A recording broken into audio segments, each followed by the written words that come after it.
Brain fog seria mental haze, névoa mental, né? Vamos colocar como névoa mental. É um daqueles termos que traduzem para o português e fica uma confusão generalizada, né? Então, o que acontece? Vamos aí tentar destrinchar esse problema tão comum. Aí a gente vai para os próximos superchats. Continuem com os superchats, só não vou responder agora, né? Então, vocês aí que, primeiramente, vocês que estão no chat, vocês sofrem com isso? Vocês sofrem com o tal brain fog, com a névoa mental? É algo que muitos lidam? Porque eu vejo muitos reclamando, né? Eu vejo muitos reclamando sobre isso, de não ter foco, de não saber para onde ir, assim em diante. É algo comum? É algo comum ou não? Eu quero entender aqui o pessoal. Né? Deixa eu ver. Vocês têm uma dificuldade de se concentrar? Sim. Sim, com certa frequência. O canal também. Sofri, agora tenho clareza. Entendi. Ok. Então vamos lá. O que acontece primeiramente, meus queridos?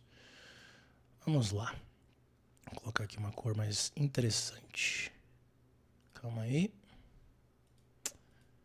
Ok. Vamos lá. Ok. Bom. Muitos garotos e garotas jovens reclamam no meu Instagram, nos comentários, nas lives, sobre o tal brain fog, a névoa mental. Ou seja, tentando ser bem sucinto, aquele estado em que você não consegue realmente focar numa certa atividade, você tá toda hora distraído, fazendo isso, fazendo aquilo, e aquele outro, e assim em diante. Eu colocaria da seguinte forma: o sujeito não tem uma direção, ele tem uma enorme dificuldade de fazer isso. Concorda comigo? Deixa aí nos comentários. E assim sendo, como apresentar uma solução para isso? Não é aparentemente tão fácil. Para apresentar uma solução, é importante fazer o quê? Entender a causa. Pode parecer um pouquinho repetitivo se você já escutou, mas assim, por que o sujeito fica dessa forma? Ele está lá na frente de uma tela, especialmente de um smartphone, que, bom, não é só um estímulo, é uma bomba de estímulos. Sejamos aqui sinceros, eu não sou hipócrita de chegar e falar: não, você tem que sair da frente do seu celular e começar a ler livros. A gente sabe que ajuda, mas é praticável? É factível? Não. Para a maioria das pessoas, você precisa do seu celular até para pedir uma comida, para pegar um Uber, para fazer qualquer coisa hoje em dia, para ir no site do governo. Então, realmente não tem como você fugir desse excesso de estímulos, não é mesmo? No entanto, esses estímulos, eles estão sempre fazendo o quê? Capturando a sua atenção. De tal modo que, para muitas pessoas, até quando elas estão dormindo, o que acontece? Elas acabam dormindo com o celular. Elas acabam escutando o que chamam lá de lo-fi, e eu já vi, literalmente, pesquisas mostrando isso. Às vezes é um podcast, uma live minha. Nesse caso, se for uma live minha, até que é tranquilo. Quem sabe você absorve o conteúdo de forma inconsciente. E é um conteúdo saudável, não é mesmo? Mas, brincadeiras à parte, veja, não existe um momento na sua rotina em que você está fazendo basicamente o seguinte. Vamos supor que isso aqui é um espelho, tá? E não precisa ser necessariamente um espelho. Pense de forma metafórica, tá? O que acontece?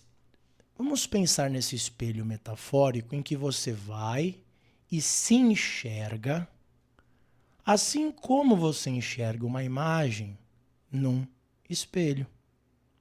Quando você não tem esse tempo aqui, extremamente importante, você não consegue fazer esse reconhecimento. Você não consegue. Você não consegue se enxergar. Isso é um grande problema. Grandíssimo problema. Por quê? Para alguns talvez a resposta já seja óbvia, mas não é tão simples quanto parece. Veja, primeiro que se você não se vê, o que acontece? Número 1, os erros continuam. Você começa a fazer uma besteira e faz de novo e de novo. É como se fosse o quê? Um ciclo. Concordam comigo? Só vai piorando e piorando e piorando e piorando, porque o sujeito não vê o que ele está realmente fazendo com a própria vida. Não só. Eu não gosto de falar de um sentido na vida, levar para uma dimensão necessariamente religiosa, porque é muito pessoal. É muito pessoal chegar e falar assim, o meu sentido na vida é servir a Deus. Não depende. Até o sujeito que é religioso, se ele chega e fala isso, às vezes ele tem uma dificuldade. O que exatamente é servir a Deus? Porque, na sua concepção, Deus te criou. Com qual propósito específico, não algo grandioso, porque veja, as missões grandiosas, elas são bem limitadas, né? Pensar na teologia cristã, tem Jesus, tem alguns santos, você vai ser um deles, pode até ter essa ambição, mas não é tão comum. Então, diante das suas limitações, diante da tua vida, qual sentido você vai dar? É algo importante. E é essencial você fazer essa análise aqui, ver o seu reflexo, não é mesmo? Não necessariamente no espelho, mas também. Né? Você pode chegar e analisar a sua beleza, que está indo embora, um problema de saúde, você olhando no espelho. Agora, esse espelho você pode interpretar como a sua própria mente. Você chega e fala assim, caramba, eu fiz isso e fiz aquilo e tal. Isso vai te mostrar assim como num espelho. Né? Então, para o sujeito que está tendo esse problema de, vamos assim dizer, não conseguir compreender para onde ir, não conseguir compreender o que está acontecendo, o que ele deveria fazer, né? Chegar e tentar, não vou falar eliminar, porque eliminar não é praticável, né? Mas diminuir esse excesso de estímulos. Ou seja, no celular, ficar menos tempo e de forma gradual, como eu já falei.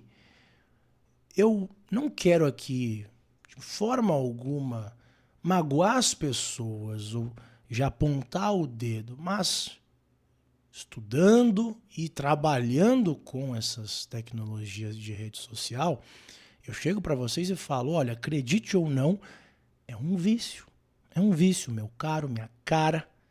Então, tem que ser um certo, vamos assim dizer, desmame. Quem já ficou viciado num remédio, conheceu alguém que ficou viciado num remédio, o desmame ele é necessário para que não haja o quê? Uma abstinência. É sério. A gente tem que enxergar dessa forma. Aí você vai falar, mas você por acaso é um psicólogo, um psiquiatra, um neurologista? Não. Eu sou, primeiramente, um programador que trabalhou nessas enormes empresas. Eu sei exatamente como esses algoritmos operam no seu cérebro, de forma que nenhum desses caras entende. Às vezes eu sou acusado de ser teorista da conspiração e todo o resto, mas não. Eu trabalhei, realmente trabalhei, eu sei como funciona. Eu sou contratado até hoje em dia para fazer algumas operações, vamos assim dizer, eticamente questionáveis, por empresas de marketing, às vezes por movimentos políticos de todos os lados, entendeu? Então, assim, eu falo aqui como um ser humano preocupado com as gerações mais jovens que podem sofrer realmente sintomas de abstinência. E como que ela geralmente se desenvolve? Especialmente com a depressão. Então o sujeito fica deprimido de verdade, clinicamente deprimido, quando está longe das redes sociais. Aí você vai falar, me mostra um estudo feito pelo Facebook, feito pelo Google, pelo Alphabet, como se chama hoje em dia, provando isso. Sim. Realmente eles iriam fazer um estudo comprovando que as tecnologias que eles usam em bilhões de pessoas ao redor do mundo são tão viciantes que o sujeito que deixa de usar fica com sintomas de abstinência. Faz todo sentido, é lógico que eles vão apresentar isso. Ou a ausência desses estudos realmente nos mostra que é completamente loucura falar algo como eu disse. É teoria da conspiração, pode usar o quanto você quiser, né? Mesmo que, por exemplo, nós temos de forma explícita executivos dessas empresas dizendo que os próprios filhos não usam essas redes sociais ou até smartphones, né? Então, você que sofre com o tal brain fog, tanto em termos de não ter foco, de não ter um sentido na vida, de não conseguir, vamos assim dizer, entender para onde ir, o começo está aqui. Tá, em você evitar esses excessos de estímulos de todos os lados, tá? Por exemplo, no meu caso, tem gente que acha que eu sou rude. Eu vou até falar depois sobre isso. Tem gente que acha que eu sou rude, porque eu quase nunca respondo uma pessoa em WhatsApp. Eu nem uso WhatsApp, mas no Telegram, Signal, Twitter. É raríssimo eu responder, especialmente num momento assim, depois de meia hora, 1 hora, 10 minutos, então, nem preciso falar. A não ser minha mãe, meu pai, alguém de família que pode ser uma emergência, e eles têm uma comunicação diferenciada, que eu nem vou falar como é, para que não descubram de forma alguma, né? Eles são os únicos que em qualquer instante conseguem me chamar. Agora, não estou falando para vocês necessariamente fazer isso, mas quem sabe não dá tanta atenção a grupos, a amigos que te enchem o saco com futilidades, com memes e assim em diante. Tenham parcimônia. E vocês vão ver especialmente que com esse exercício aqui, tá? É um exercício básico, meus caros. Eu estou apresentando para vocês, não estou trazendo um conteúdo que é exclusivo aos meus alunos. Isso daqui é bem básico. Todo ser humano deveria ter acesso a isso. Faça essa autoanálise e você não terá mais esse problema de foco, de falta de direção e assim em diante. Pode testar e você vai ver os resultados. Para de usar igual um louco o celular, YouTube, Twitter, todas as redes sociais. Não há exceção. Todas elas têm um algoritmo que é alimentado constantemente por milhões de pessoas com informações usadas para deixar todos nós cada vez mais vidrados na frente do celular. Esse aprendizagem de máquina, ele não é feito de forma acidental. O grande objetivo é sim ganhar dinheiro com anúncios, mas para fazer isso, você tem que ficar na frente do celular o máximo possível. Tudo bem? Vamos aí aos próximos superchats. Podem vir com superchats. Eu adoro superchats porque direciona um pouco a conversa. Não gosto dessa falta de direcionamento. Às vezes eu começo a falar algumas coisas um pouquinho complicadas, não é mesmo? O meu grande foco aqui é ajudar vocês nas vidas de vocês, tá? Então vamos aí aos superchats, como chama. Vamos ver aqui os comentários que vieram.